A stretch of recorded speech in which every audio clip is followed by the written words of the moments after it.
Salam sejahtera bagi kita, Ibu Bapak, saudara-saudara yang dikasihi oleh Yesus Kristus. Kami percaya kita semua berada dalam sukacita, sehat dan baik keadaannya. Ibu Bapak, saudara-saudaraku, kita akan memulai ibadah kita di pagi hari ini. Mari kita persiapkan hati dan pikiran kita.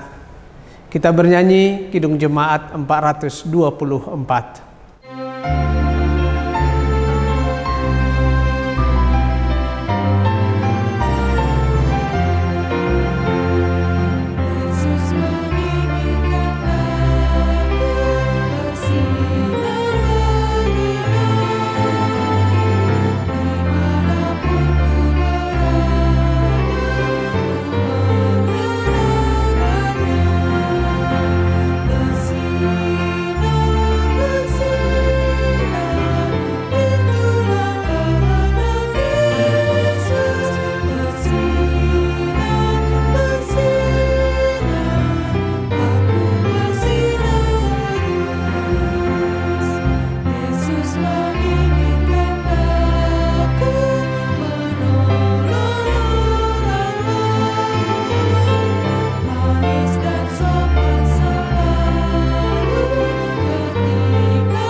Damai sejahtera Allah yang melampaui segala akal, itulah yang memelihara hati dan pikiranmu. Dalam Kristus Yesus Tuhan kita. Amin. Ibu Bapak, saudara-saudaraku, hari ini firman Tuhan memperlengkapi kita dalam Titus 2 ayat 7. Dan jadikanlah dirimu sendiri suatu teladan dalam berbuat baik.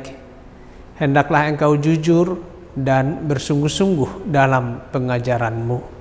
Saudaraku, dalam masyarakat Batak ada falsafah hidup yang seharusnya dipegang kuat oleh kita semua, yakni salah mendasar siga luhutan. Artinya bila salah meletakkan dasar maka akan rusak dan tidak benar di kemudian hari. Hal ini juga berlaku dalam pelayanan gereja terhadap warga jemaatnya. Sebab sadar atau tidak, tantangan gereja atau orang-orang percaya seiring bertambahnya zaman nyata semakin berat dan kompleks.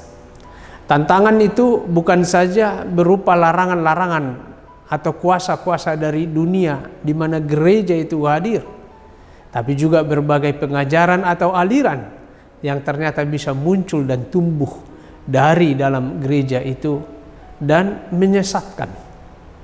Belum lagi bila ditambah dengan berbagai keinginan dan kepentingan kedagingan yang sering menjadi pemicu dan pemacu pertikaian dan perpecahan dalam gereja itu.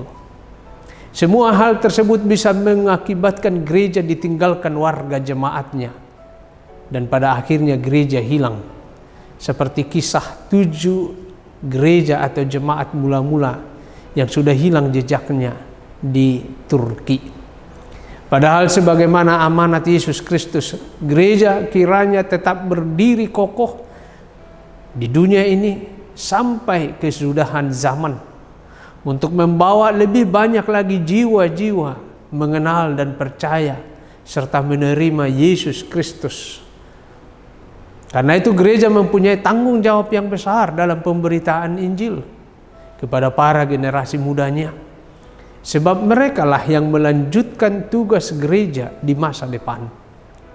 Generasi muda gereja kelak bukan saja sebagai yang dilayani, tetapi ikut serta mengambil bagian dan bergerak bersama dalam pelayanan gereja. Dalam nas firman Tuhan hari ini, secara khusus Rasul Paulus memberi nasihat penting kepada salah seorang anaknya yang kekasih di dalam iman, yakni Rasul Titus. supaya di dalam tugas pelayanan Rasul Titus tidak mengabaikan orang-orang muda dalam gereja itu.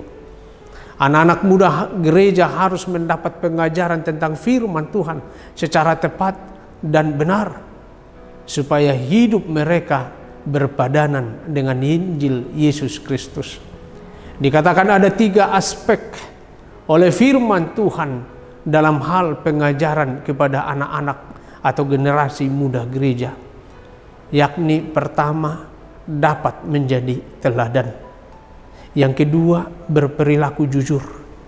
Dan yang ketiga, dengan sungguh-sungguh mengerjakan pengajaran itu.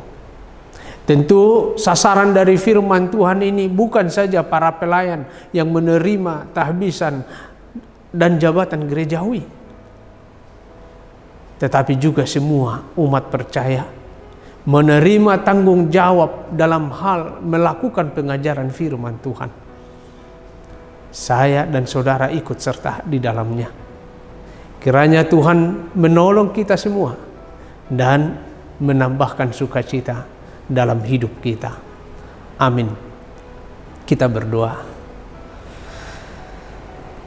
Terpujilah Engkau, ya Tuhan Bapa kami, yang setia mengasihi kami, menambahkan usia kepada kami, memperlengkapi kami dengan kesehatan dan kekuatan yang baru.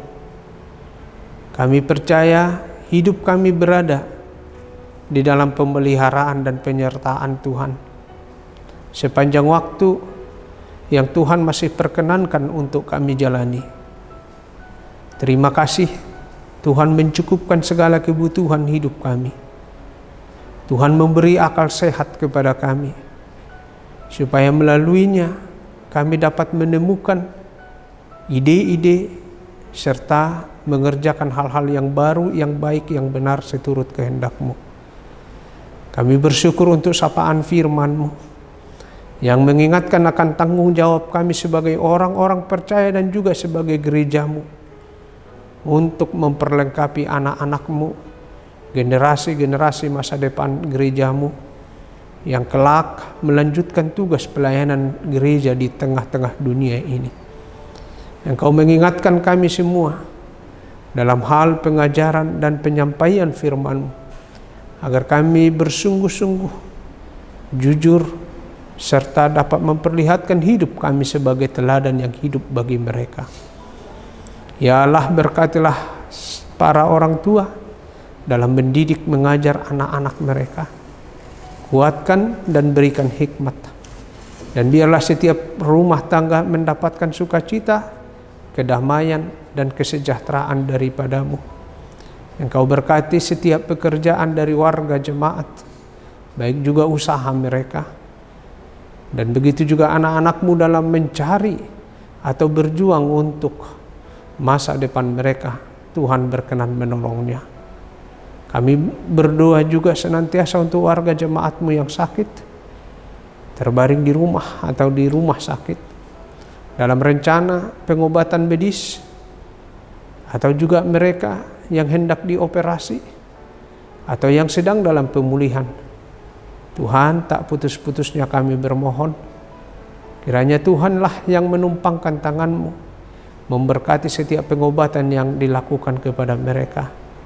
Biarlah mereka bisa sembuh, sehat, berkumpul bersama keluarga. Tetapi kami percaya Tuhan, kehendak-Mu yang mendatangkan damai sejahtera akan Tuhan nyatakan dalam kehidupan mereka.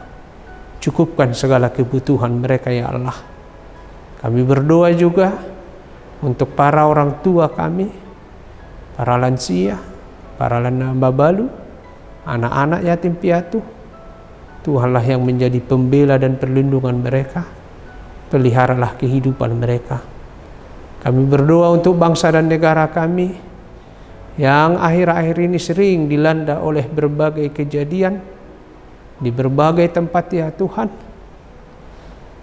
Tuhan, kiranya Engkau menolong pemerintah kami untuk mengupayakan dan melaksanakan berbagai kebijakan yang mendatangkan kesejahteraan dan kebaikan.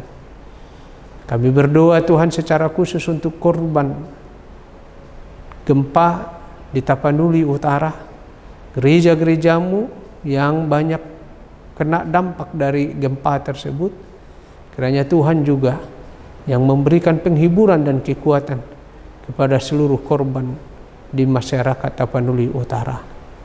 Ya Tuhan, sempurnakan permohonan kami. Dalam Kristus yang mengajar kami berdoa, kita bersama-sama memohonkan doa Bapa kami. Bapa kami yang di surga, dikuduskanlah namamu. Datanglah kerajaan-Mu. Jadilah kehendak-Mu di bumi seperti di surga. Berikanlah kami pada hari ini makanan kami yang secukupnya, dan ampunilah kami akan kesalahan kami, seperti kami juga mengampuni orang yang bersalah kepada kami. Dan janganlah membawa kami ke dalam pencobaan, tetapi lepaskanlah kami daripada yang jahat, karena Engkaulah yang empunya kerajaan dan kuasa dan kemuliaan sampai selama-lamanya. Amin. Anugerah dari Tuhan kita Yesus Kristus, kasih setia dari Allah Bapa, dan persekutuan dengan Roh Kudus menyertai-Mu. Amin.